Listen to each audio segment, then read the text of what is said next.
Ladies and gentlemen, good evening. I'm Harvey Shapiro, and I'd like to welcome you to another in our series of monthly public policy debates and discussions sponsored by the Smith Family Foundation. We hope through the course of these events to provide ideas and information about a range of important issues confronting us these days. Before we begin tonight's presentation, let me tell you about next month's presentation. On June 14th, we will be having a discussion about Social Security, talking about the best solutions for system sustainability. That will be held beginning at 6:30 p.m. at the City University Graduate Center on 5th Avenue and 34th Street. So that is next month. This month, we're going to be turning to the issue of the Middle East. Israel and Palestine is a sustainable resolution within Reach. There has been, I think, a great deal of discussion in recent weeks that because of a conjunction of events ranging from the death of Yasser Arafat to the re-election of George W. Bush to various events in Europe and elsewhere, that perhaps the climate, the times have changed in a fashion that may permit the development of some sort of Middle East solution or resolution to some of the difficult issues there. We're going to be discussing that over the course of the evening with two speakers. I think we have two interesting and I think distinguished and expert speakers who will be dealing with these issues and sharing their views with us. They have much in common. Both Bernard Wasserstein and Rashid Khalidi have taught at the University of Chicago. Both were educated at Oxford University in the UK. They have, however, differences of opinion on a number of important issues. Professor Wasserstein was raised in the United Kingdom. As I indicated, was educated at Oxford University, has gone on to teach not only at Oxford, but also at Brandeis University in the US, at the Hebrew University in Jerusalem. He has been the Dean of the Graduate School of Arts and Sciences at Brandeis. These days, he's teaching at the University of Chicago, but in fact, this year is on leave and is doing research in Berlin. He has written widely on a number of issues having to do with Jewish history. He's also written about the British in Palestine. He's written about the struggle for the Holy City, a book about Jerusalem. And most recently, Israelis and Palestinians, Why Do They Fight and Can They Stop? This was published by Yale University Press in the year 2003. He's joined by his former colleague at the University of Chicago, Rashid Khalidi, who's the Edward Said Professor of Arab Studies in the Department of History at Columbia University. He's also the director of the Middle East Institute at that institution. In addition to teaching at the University of Chicago, he has taught elsewhere. He has been an advisor to the Palestinian delegation to the Madrid and Washington Arab-Israeli peace negotiations. He, too, has written widely on subjects having to do with the Middle East. Most notably, he's written Resurrecting Empire, Western Footprints in America's Perilous Path in the Middle East, published last year. He's also written Palestinian Identity, the Construction of Modern National Consciousness, which received an award as the best from the Middle East Studies Association for the best book of the year in 1997. He has written a number of scholarly articles, as has Professor Wasserstein. And as our pattern in these events, I'm going to ask each of our speakers to offer some introductory comments. Each of them will then offer some follow-up comments. I will then ask him a few questions, and while I am doing that, all of you should have been given question cards. If you will fill them out with any questions that come to mind based on what the speakers have said, and if you will hold them up, my colleagues will pick them up, bring them to me, and I will place as many of your questions as possible with our speakers. So let us begin with Professor Khalidi.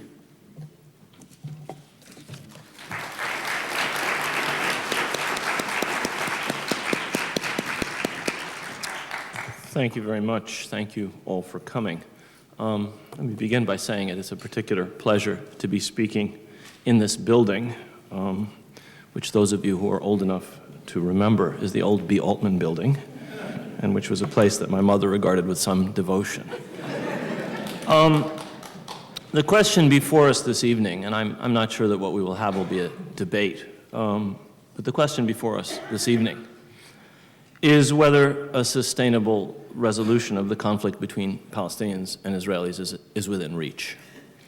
It's fashionable to suggest that because of the many changes that Mr. Shapiro alluded to in the past few months, that something fundamental may have changed and that an end to the conflict might indeed be in sight. I'm going to say two contradictory things this evening. The first, that a sustainable resolution of this conflict is, in my view, possible in principle. But secondly, that I do not believe that a sustainable resolution is currently within reach. And I'm going to try and put forward a few ideas that illustrate these contradictory conclusions. A sustainable resolution to this conflict, in my view, means one that involves what both sides see as involving a modicum of justice.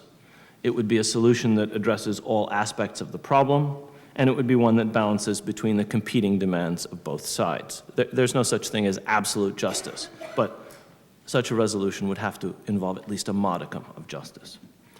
Such a resolution would have to, in my view, go beyond any kind of imposed solution predicated on the current balance of power, which indeed is something that could change at some time in the future. Now, I don't think that such a resolution is unimaginable, in spite of all the blood that has been shed and in spite of all the suffering that has gone on in the past 50-odd years. It would require an acceptance by two peoples whose national narratives are mutually exclusive of something that's very difficult to accept, and that is the idea that the other has certain rights in a land that it sees as its own. I would point out that contrary to the views of some people, there is, in fact, already a grudging acceptance of some elements of the rights of the other side on each side, even though this is far from being universal. There are many people on both sides who don't have that grudging acceptance. I could go into why I say this, what there is in the opinion polls on both sides that indicate this. Perhaps in question time we can touch on this. I'm not going to touch on the specifics of the settlement that could be imagined. They are thorny, but in themselves they are fairly straightforward. They could involve one state for the two peoples, with the separate nations managing to work out some form of coexistence within one sovereignty, or they could involve two states, which would in some way partition this very small country, which is Palestine, Israel. At the present moment, when I believe myself that most Israelis and most Palestinians seem to prefer to live in separate national states, two states would appear to many people to be a more likely solution. I would warn, however, that how we would go from where we are today, where there is in effect one state and one sovereignty between the Mediterranean and the Jordan, to a situation with two states and two sovereignties, from a situation where Israel has complete control over both all of Israel and its population and all of Palestine and its population, to a fair partition with two sovereignties is going to be hard to devise. I'll come back to this point, and this is one of the reasons for my short-term pessimism. Now, clearly, which of these two larger options one chooses would determine all that follows: borders, capital, issues like settlements, water, and so forth. But I want to move on to a more pressing concern, I think. And this is why I'm afraid a sustained resolution of the Palestinian-Israeli conflict is not in the offing in the immediate future. And I'm going to spend most of my remaining 7 or 8 minutes talking about that. Very simply put, in my view, a sustainable resolution of this conflict is not in view because the two most powerful actors in the Middle East, which are our government and the Israeli government, are currently not in favor of changing basic elements of the status quo. The status quo today is one in which, as I've said, there is one sovereign state between the Mediterranean and the Jordan River. This state has control over all of the territory between the river and the sea, and over all the people in that area. Some of them are citizens of Israel, others, about 3.5 million, are Palestinians living under occupation. In my view, unfortunately, there is no prospect of any negotiation that would change that basic core reality in the foreseeable future. even if Israel redeploys its forces from inside the Gaza Strip to the peripheries of the Gaza Strip, and even if it removes its settlements from the Gaza Strip, as the Israeli government has currently scheduled for August.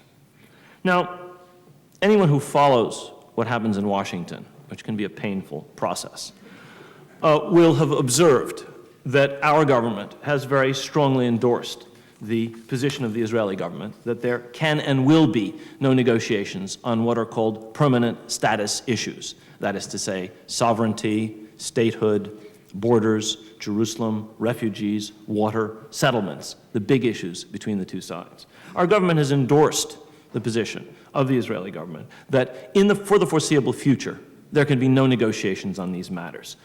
This is a position that our government takes irrespective of the death of Yasser Arafat, irrespective of the election of Mahmoud Abbas, irrespective of the ceasefire, tenuous as it appears to be, that is currently in force.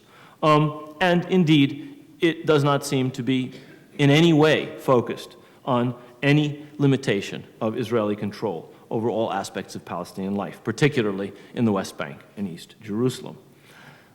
I would argue that given those two core realities, the position of our government and the position of the Israeli government, the status quo will continue indefinitely, unless or until there is a change in U.S. policy or a change in Israeli attitudes, public and private, or until there's a change in Palestinian politics, or until there's a change in the international or regional environment. Thus, the occupation of the West Bank and the Gaza Strip and East Jerusalem, which in a few weeks will enter its 39th year, and which today is more total in its control of all aspects of Palestinian life than ever before, will continue. And, in consequence, so will the conflict. Now, there are elements of this conflict that go back well before the Israeli occupation of 1967. Those are some of the aspects of permanent status that will have to be resolved, particularly in regard to the refugees. But there seems to be a majority on the Palestinian side, and there seems to be a majority on the Israeli side, which is willing to try and resolve the conflict, not as if it started in 67, but primarily in terms of the consequences of 67. And insofar as there is that tenuous majority, a continuation of the status quo is extremely meaningful, because what it means is that that majority cannot have what it wants, which would seem to be a two-state solution. In fact, focusing on these realities is somewhat unfashionable. Using the very term occupation is something which in some quarters is hard to do. It is, you will notice, a term that is elided from the discourse of our government. The Bush administration doesn't talk about an Israeli occupation, nor did previous administrations spend a lot of time focusing on that. Indeed, both our government and the Israeli government choose to focus on other aspects. Important though they are, it elides this one. I would point out to you that as far as the Palestinians are concerned, as far as most other people in the world are concerned, not just in the Arab world or the Muslim world, the world as a whole, this is, in some important ways, the core of the problem. Another aspect of the problem, in the view of many people, is the imbalance of power between the two sides. This imbalance is, in fact, perhaps one reason why a resolution of this conflict is so distant. Israel's strength encourages the illusion that the Palestinians will give up their basic rights or their minimal aspirations. Anyone who's looked at the conflict over the more than 100 years that it's been ongoing will see that these events over past 100 years do not bear out that illusion. Nevertheless, instead of thinking of restricting and shrinking the occupation, instead of thinking of limiting settlement, unfortunately, several Israeli governments have expanded both the grip of the occupation on the Palestinians and settlements over the past 14 years, most of which were a time during which we supposedly had a peace process ongoing. In fact, the situation today is considerably worse than it was in 1991, at least for the Palestinians. When the peace process began, at the time of the Madrid conference in October of 1991, there were about 200,000 Israeli settlers in territories occupied in 1967. Today, there are over 425,000. Then, there was relative freedom of movement for Palestinians. You could take a car, rent a car in Nablus and drive to the beach in Netanya. you could go from the West Bank to the Gaza Strip. Today, Palestinians are effectively imprisoned. Only a very few categories of persons have any limited access to any form of movement outside of their own town or village. Then there was a certain degree of prosperity. Now there's wide-scale destitution. Maybe 30 to 40% of Palestinians live under the poverty line. Then there was optimism on both sides. Now, on both sides, there's widespread despair and pessimism. Could this be turned around? In my view, yes. But I think it requires us to focus on the root of the problem. If the problem is seen as being irrational violence or irrational rejection of Israel by the Arabs, then one would look to one solution. If the problem is occupation and settlement, then one would focus on how to roll these things back. And our assessment of where we are going would be determined by this yardstick. It is for this reason that occupation and settlement, in fact, have been expanding and strengthening and consolidating, that I am not optimistic in the short term. If, however, there can be some focus on these issues, what has happened since '67 in terms of occupation and settlement, then it would seem to me we would all come to the conclusion that we are going in the wrong direction, that we have to focus on these things, and it would be perfectly clear what has to be done. And I would argue that it would then be possible to focus on how to establish a sustainable resolution to this conflict. If not, I think a few things are clear. One is that if the status quo continues, if it worsens, then at some time in the foreseeable future, the possibility of a two-state solution would be foreclosed. Israel's control over the West Bank would be total, and a reversion to a situation where Arabs control the West Bank and Jerusalem and Gaza would be impossible. That, in turn, may make a sustainable resolution of this conflict more difficult. But in my view, it would not mean that a solution would be impossible, only that it would be pushed further into the future and would perhaps be more painful for both sides. These, in my view, are two peoples that want to live in peace. These are two peoples that I believe are willing, in principle, to allow the other to live in peace. They are locked into a conflict, essentially, in my view, by those who have most of the power in this equation. They are locked into a situation which, in my view, in the short run, is not conducive to a resolution. I think a resolution is possible, but I do not see how a resolution can be brought about if the two sides are not allowed to negotiate. If no negotiation is allowed, in which the most basic issues that separate them, borders, sovereignty, statehood, for the Palestinians, of course, and for Israel, Jerusalem, refugees, water, settlements. If these issues are off the table, if all that the Palestinians are allowed to talk about, as they were only allowed to talk since 1991, with the exception of a few months at the end of 2000, is self-government arrangements, then, in my view, a resolution is not possible. That, unfortunately, is the situation today. I wish that I were able to come to you with better news. I hope that the ongoing ceasefire continues. I do not think that violence has moved either side closer to a resolution of this conflict. But I have to say, there may have been a window opened up in the past few months. I do not see that window staying open for very long, and I certainly don't see it staying open if the realities that I've argued are the most important ones today. The position of our government, the position of the Israeli government continue in force. Thank you very much.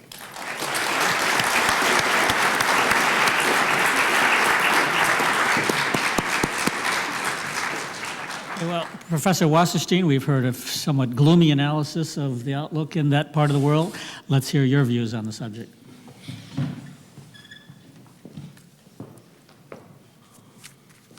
Ladies and gentlemen, we are on the threshold of peace. The Arab-Israeli conflict, which has gone on now for a century, is now at its end game.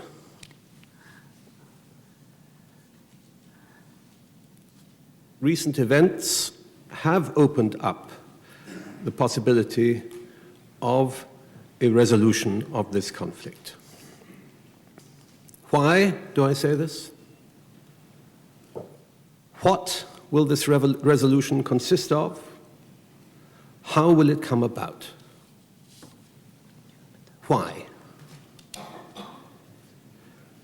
Not because of the views of this or that leader or changes in marginal policy positions on the part of this or that actor, though leadership certainly counts, not because of roadmaps drawn up in the United Nations or in Washington or in Moscow or in European community, though that too counts. Not because both sides suddenly have discovered the virtues of peace and goodwill towards men and women, but rather because of things that are much more fundamental, because of geological, as it were, forces that are shifting beneath the ground that affect both sides in ways that they cannot, even if they wished to, avoid. And these forces are demographic, ecological, economic, and social. Let me mention just briefly the demographic forces. There are now, between the River Jordan and the Mediterranean, about 10 million people living in the land of Israel, Palestine. A little over 5 million are Jews, a little over 4.5 million are Palestinians. The Palestinian birth rate is much higher, much, much higher than the Jewish birth rate. And the Jewish birth rate is declining. The State of Israel, which justified its existence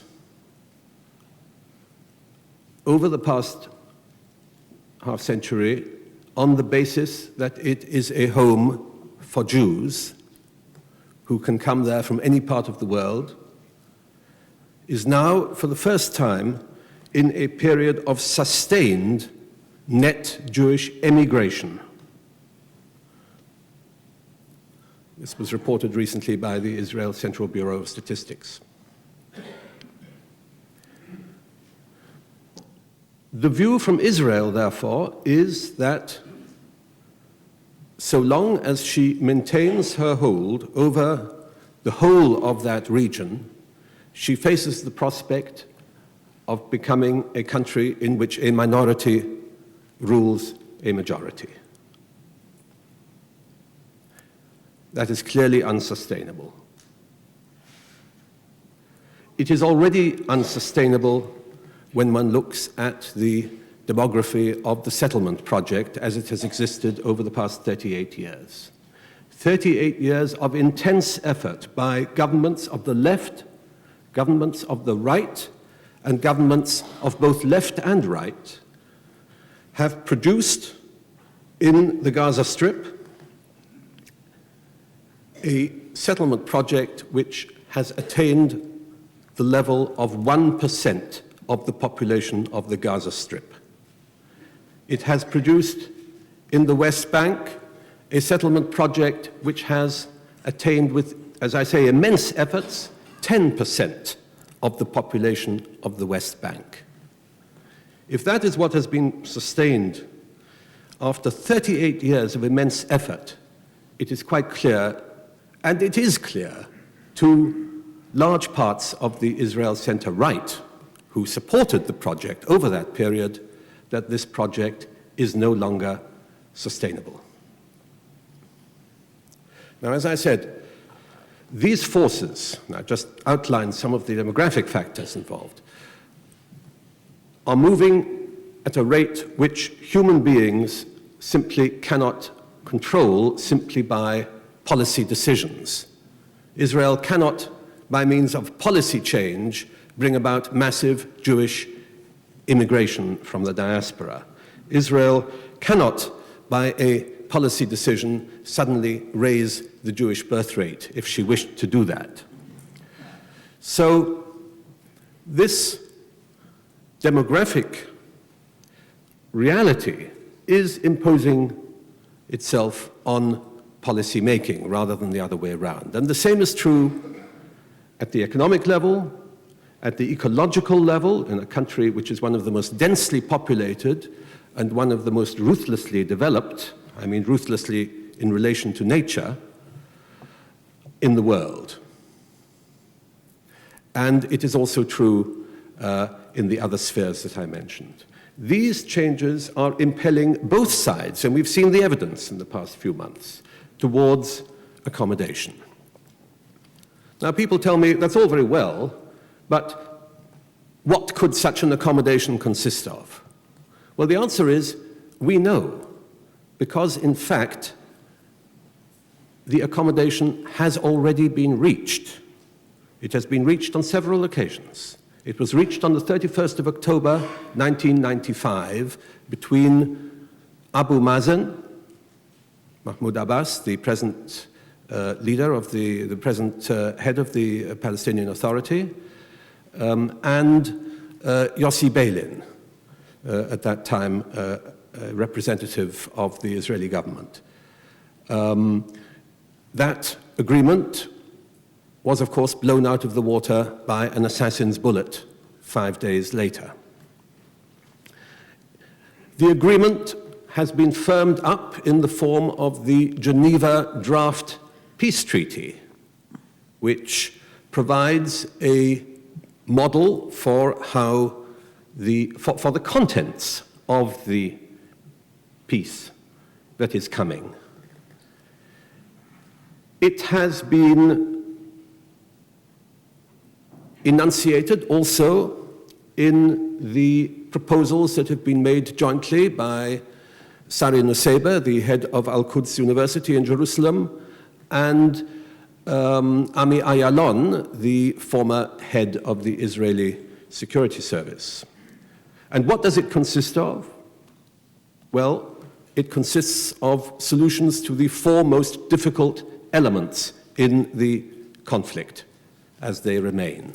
And these are borders, refugees, settlements, and Jerusalem. On borders, the two-state solution involves the return by Israel to something close to, although not exactly the same as, the 1949 to 67 armistice lines, with modifications agreed between the two sides, probably involving the incorporation in Israel of some of the settlement blocks that have been built up over the years in the West Bank, and in return for those, probably the cession by Israel of sovereign territory elsewhere to the forthcoming Palestinian state. In the case of refugees, it has been clearly established that at least in these three statements that I mentioned, that the refugee problem will be solved primarily within the context of the Palestinian state. In other words, that the refugees, and here we're talking mainly about the 250 or 300,000 refugees in Lebanon, that these mainly will return not to their former homes in sovereign territory of Israel, but rather to the coming Palestinian state. In the case of the settlements, it is also clear that, at least according to these proposals, that the settlements in Gaza will disappear, and that, of course, has now been clearly put forward as Israeli government policy by the Sharon government, and also that the settlements in Israel, in the West Bank, leaving aside the question of the settlements around Jerusalem, that those that are not part of the territorial exchange that I mentioned, that those too will be evacuated. And finally, as regards Jerusalem, these proposals, broadly speaking, go along the lines that were put forward by President Clinton at his last meeting with the Israeli and Palestinian delegations in the last formal negotiations between the two sides, when he urged them to agree on a settlement in Jerusalem on the basis that the Jewish parts of Jerusalem would be part of sovereign Israel, the Arab-inhabited parts of Jerusalem would be part of sovereign Palestine, and there would be no wall between them. Now, those are the proposals that have been put forward, and indeed that have been largely agreed. And when I say largely agreed, I say this because at the last negotiations between the Palestinian and Israeli delegations, which took place at the Egyptian resort of Taba in December 2000, this was more or less what was agreed at that time. It is clearly understood by serious policymakers on both sides that this will be the shape of the coming permanent settlement. And so the question arises, how? How do we get there? Now, I am not one who believes that one can simply press a button in Washington and suddenly the rest of the world will dance to the American tune. If that had been the case, then certainly, given President Clinton's immense efforts to achieve a settlement, we could have expected a settlement to arrive in 2000. Clearly, more than that is required. And of course, here is where leadership, too, has a role. For better or worse, we do now have a situation where the leadership on both sides are committed to negotiation, and where there is, as Rashid Khalidi said, an opening. Now, I do think that the United States has a role in making sure that that opening is taken advantage of. Not the United States alone. I certainly think that the Palestinians would be mistaken to rely on the United States alone, but also the United Nations, the European Union, and Russia, the four members of the so-called quartet who are responsible for the so-called roadmap.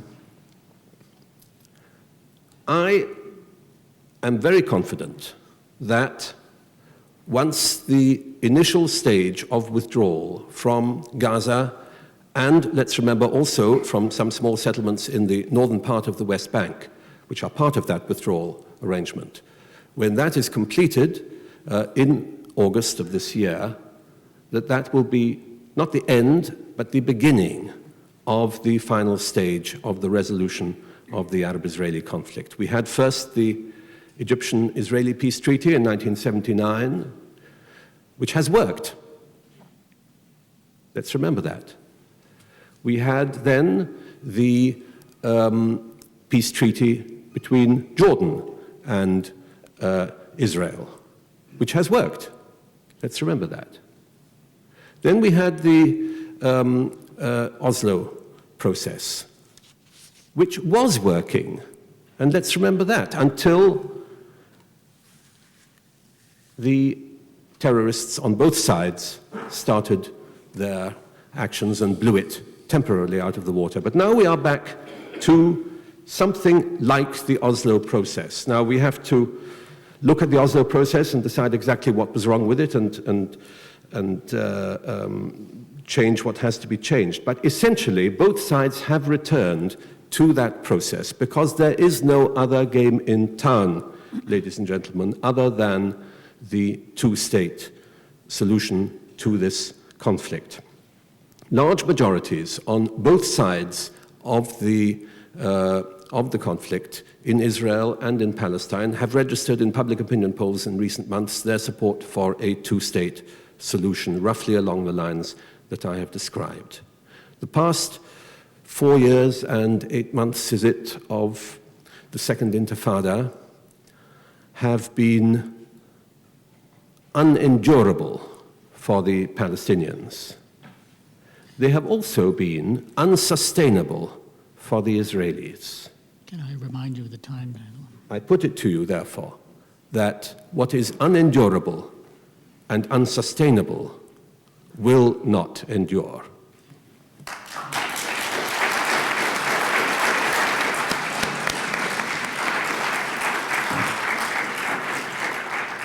I hope at this point you are writing down any questions you may have based on what our speakers have said, and if you'll hold them up, my colleagues will pick them up. Meanwhile, let me call on Professor Khalidi.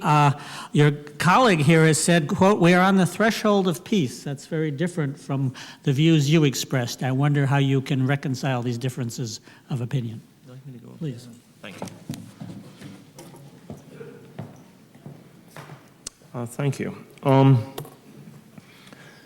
We are far apart, and we're not that far apart in our views. I don't believe that we're on the threshold of peace.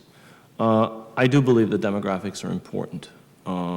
They've always been important in this conflict. They are a topic that obsessed both leaderships on both sides for generations, as both of us, having written about the history of this conflict, know.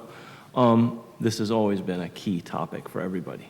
But I think that demographics have to be fully comprehended by politicians. Trends have to be understood by politicians and have to be turned into policy. Today and for 38 years, we've had a situation where a majority, which was not that large, has been ruling over a minority, which is growing in size, without any apparent difficulty in principle.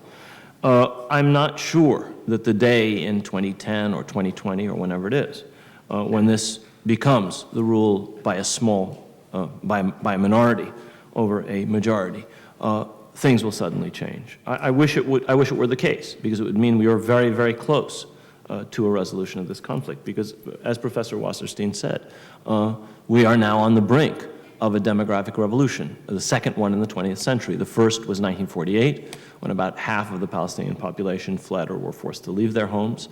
This is another one of a subtler, more quiet sort, one where people arriving in the country and leaving the country and people being born in the country is going to determine a momentous change. I am not as confident as he that in and of itself that event will have the impact that one would expect it might have on policymakers. Now, I also think that there is a crucial question which he himself asked. There have been several iterations of a plausible two-state solution, very much as he sketched out, starting in the mid-90s and continuing through 2001. The last of the Taba sessions ended in January of 2001. Those were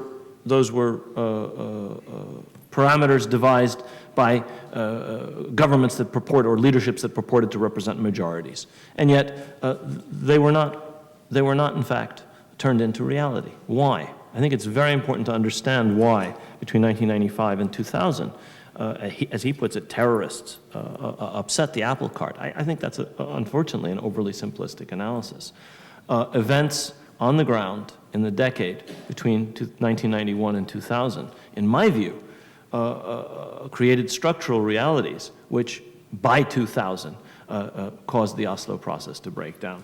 The Oslo process was predicated on two sides negotiating about a pie which one of them was engaged in eating.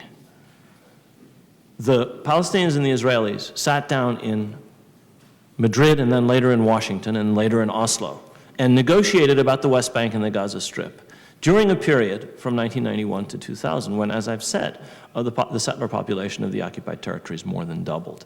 That was, in a sense, the problem. Palestinians felt themselves much worse off in 2000, did not believe that the negotiations were going anywhere. Israelis had come to mistrust the Palestinians. Both leaderships, when they came to this agreement, I would remind you, Yasser Arafat on one side and the Israeli government of Ehud Barak on the other, had lost the confidence of a majority of their people. Barak, in fact, no longer had a majority in the Knesset when he negotiated at Camp David and later on when his negotiators sat down on his behalf at Taba, in Washington and at Taba. Arafat no longer had majority support among the Palestinians. The reason for this is not that majorities on both sides no longer wanted peace. The reason is not that majorities on both sides no longer, in principle, wanted a two-state solution. He's absolutely right in talking about the majorities on both sides for that. The problem was the structural realities that had developed, the mistrust that had developed, a process which was designed to prevent the two sides from talking about permanent status issues, the important issues between them, witnessed, as I've said, one side in effect eating the pie, and that together with the Israeli response to it made the Taba negotiation in effect a failure. I don't know how we get there. I wish I had an easy answer. I agree, this is a resolvable conflict. It could be resolved, as Professor Wasserstein laid out, which is something that I think still retains the support of majorities on both sides, or it may be solved in a much less easy way, if in fact that is an easy way. And that may be what we're going to face, because there are structural processes at work here, both on the Palestinian side and the Israeli side. There are changes taking place in Palestinian politics. There are changes taking place in Israeli politics. But there are also changes taking place on the ground. There's a system of control and an expansion of the incorporation of large parts of the West Bank and Jerusalem into Israel that may be irreversible. And if that's the case, then we're going to have to think of a new form and structure for these two peoples to live in. I hope it doesn't come to that, because unlike some, what I believe, naive advocates of a one-state solution, devising it will be hideously difficult. Both of these people want a state of their own. How they're to achieve that in the confines of this small country is going to be painfully difficult. But I would argue that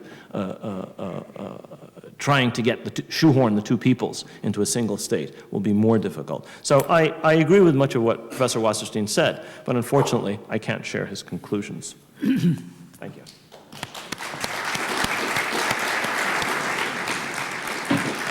And finally, let's ask Professor Wasserstein to add some additional comments.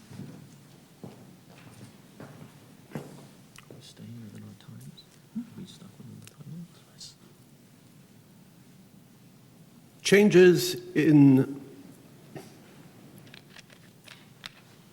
society, in demography, in economy, in diplomacy are, in general, eventually reflected in changes in the way people think, in human consciousness. Sometimes there's a lag. But in the end, human consciousness has to exist in some sort of relation to social reality, or it becomes meaningless. And I believe that if one looks closely at the collective consciousness of both Israelis and Palestinians, we can see the shifts, the geological shifts that I mentioned, being reflected already in the collective minds of both Israelis and Palestinians. Who could have imagined, even 10 years ago, that Ariel Sharon would not only acquiesce in, but be the architect of a withdrawal from the settlements in the Gaza Strip? Who could have imagined that his deputy prime minister, Ehud Olmert, who as mayor of Jerusalem for many years spoke of an undivided city, eternally part of Israel, now is one of the foremost advocates, primarily because of the demographic argument, of a two-state solution? Who could have imagined that a Palestinian government would arise which demands negotiation with Israel on the basis of a two-state solution, which insists that the path to a settlement must be the path of negotiation rather than the path of armed struggle. These things were unimaginable, not only in my lifetime, but in the lifetime of my daughter sitting there.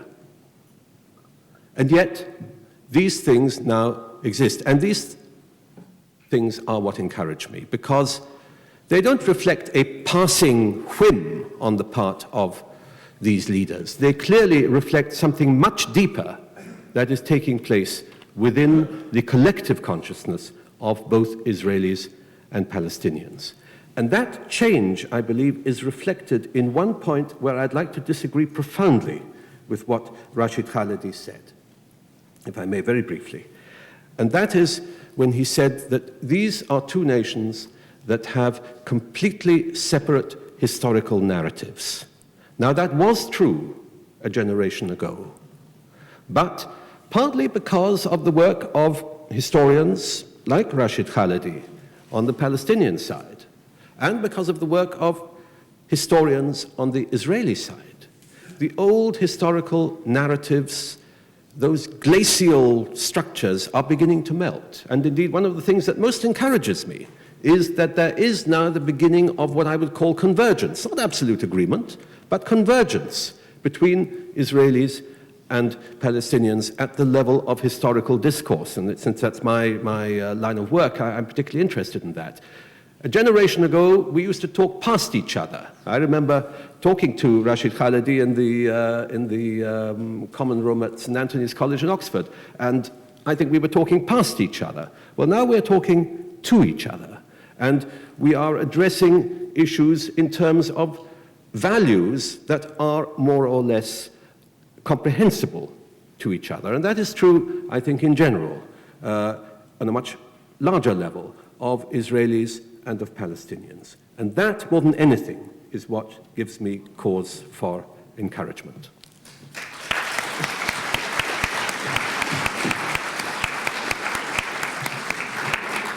Okay, we've heard, I think, two very interesting sets of views on these issues.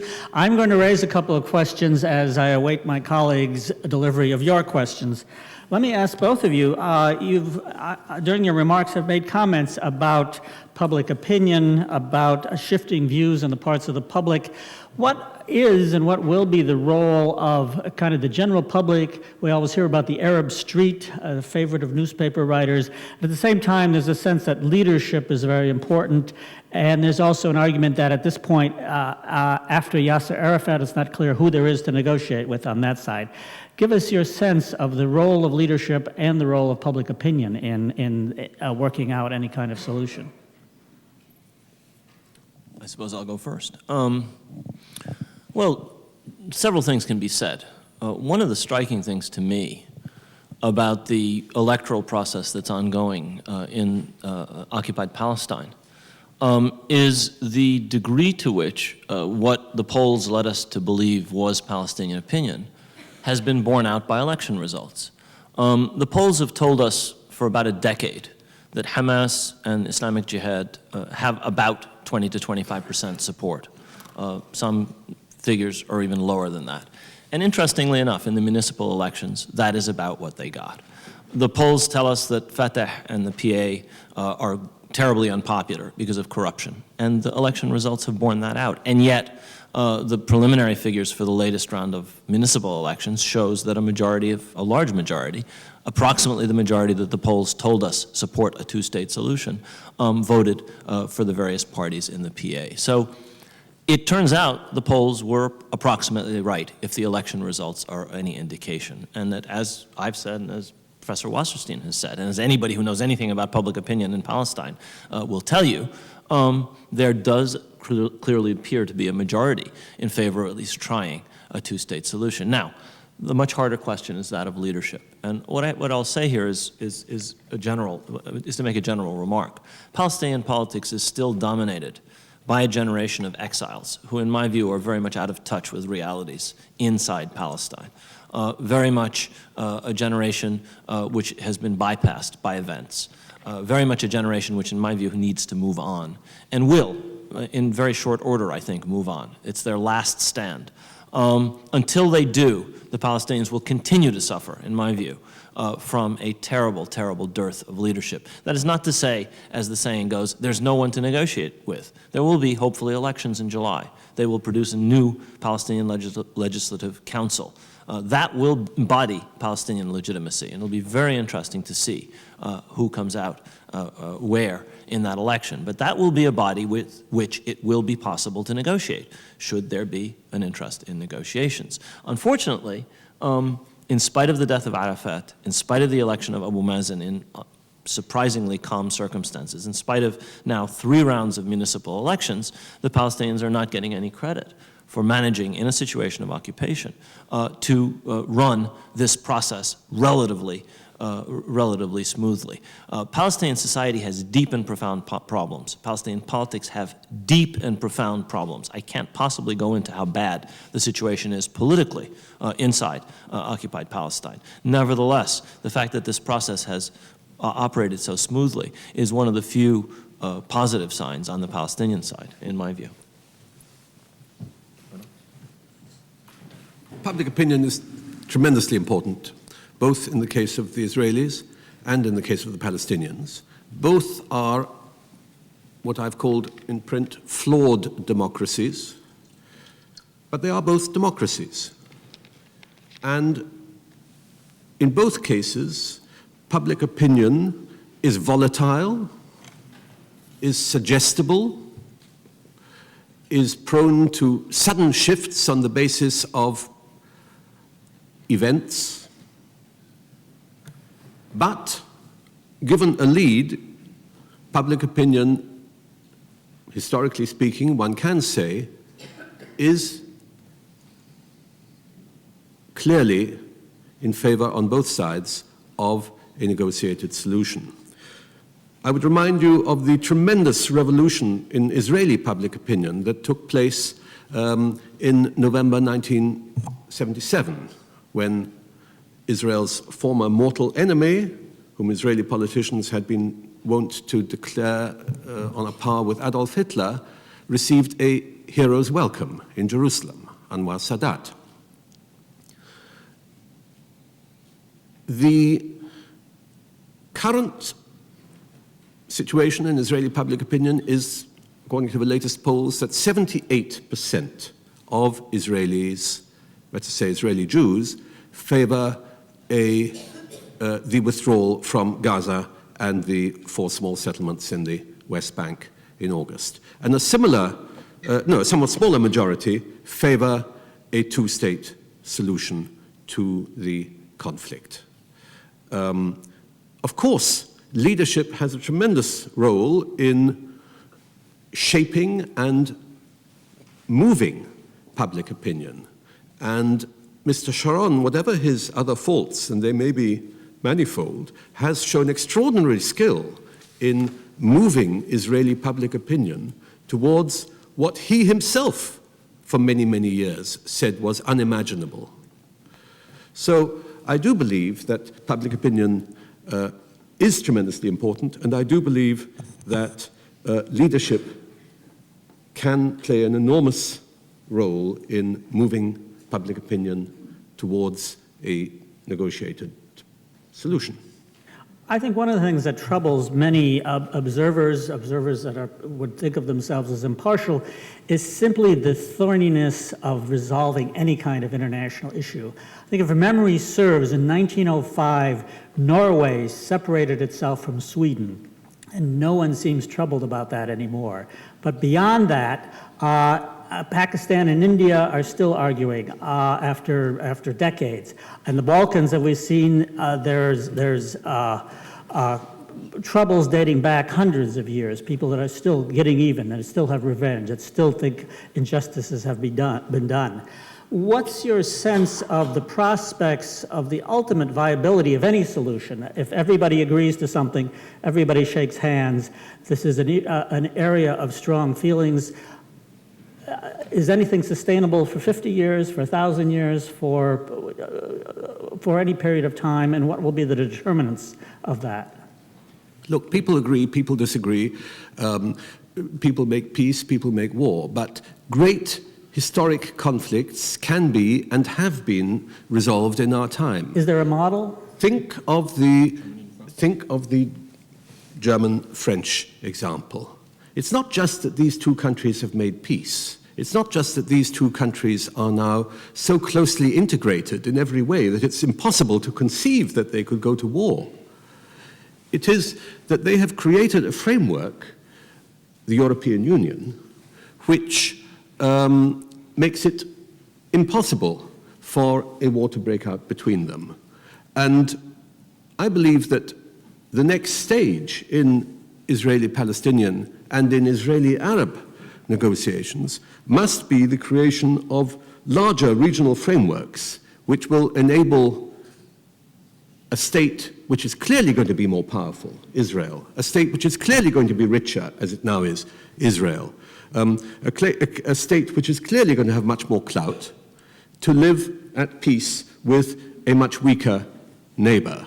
And that's going to be a very difficult thing for both sides to stomach. But the best way to do that, as the European Union is now discovering with its much weaker and poorer eastern neighbors, is not to hide behind a wall from them, but rather to seek some form of integration, short of full sovereignty, some form of framework for integration.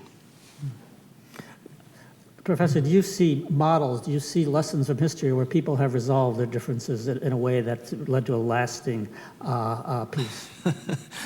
I had actually taken notes on France and Germany and was about to bring up the same example. Mm-hmm. These are two countries that fought three of the most hideous, bloody wars in European history, mm-hmm. Two of which developed into world wars. Enormous numbers of Frenchmen and Germans, and later French and German civilians in World War II died. The enmity between these two countries was considerably greater and lasted for longer in many respects than the enmity that we're talking about here. And as Professor Wasserstein said, that has been overcome in a absolutely decisive manner. So there are examples. There are other examples of civil wars, the Spanish Civil War, our Civil War, where incredible bloodletting, incredible enmity has ultimately given way to a resolution. It's a different kind of conflict, but in a sense, Palestinians and Israelis are cousins. In a sense, they share some aspects of the same heritage. It's not really a civil war, but in some respects, I think that that's not an entirely a bad comparison. This is an issue that's, I think, really a crucial element of our times, and we will all, I think, watch with great interest to see how it's resolved. At this point, however, let me simply ask you to join me in thanking our speakers.